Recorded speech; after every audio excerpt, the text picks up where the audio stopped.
MAP 12-61-0 yoki monoammoniy fosfat nima? Monoammoniy fosfat MAP kimyoviy formulasi bo'lib, qishloq xo'jaligida keng qo'llaniladigan yuqori konsentratli suvda eriydigan birikma o'g'itdir. MAPning nomidagi 12-61-0 raqamlari uning tarkibidagi asosiy ozuqa moddalari foiz miqdorini anglatadi.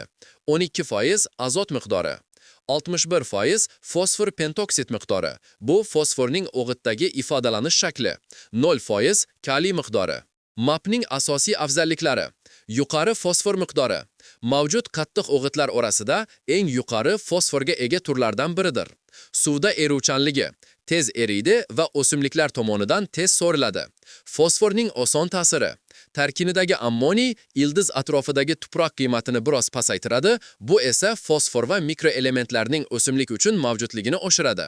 Amaliyot qulayligi: granulali yoki eritma shaklida tuproqqa solish, tomchilab sug'orish yoki bargdan oziqlantirish uchun mos keladi. Ekinlarga qachon beriladi? MAP fosfatga boy bo'lganligi sababli, ayniqsa fosfatga talab yuqori bo'lgan o'sish bosqichlarida juda muhimdir. Boshlang'ich o'sish bu MAPni qo'llashning eng muhim davridir. Fosfor ildiz tizimining tez rivojlanishi, o'simlikning ilk marotaba yaxshi mustahkamlanishi va ertaroq gullash uchun zarur. MAP ekish vaqtida yoki ekishdan bargdan darhol keyin berilishi tavsiya etiladi. G'unchalash va gullash bosqichi. Fosfor gul hosil bo'lishi, urug'lanish va meva don tutish jarayonlarida muhim rol o'ynaydi. Bu bosqichlarda qo'shimcha oziqlantirish, ayniqsa bargdan samarali bo'lishi mumkin. Bargdan oziqlantirish, foliar.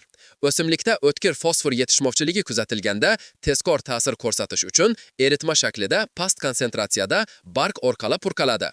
MAP ko'pincha o'sish mavsumining boshida ildiz rivojlanishini tezlashtirish uchun ishlatiladi.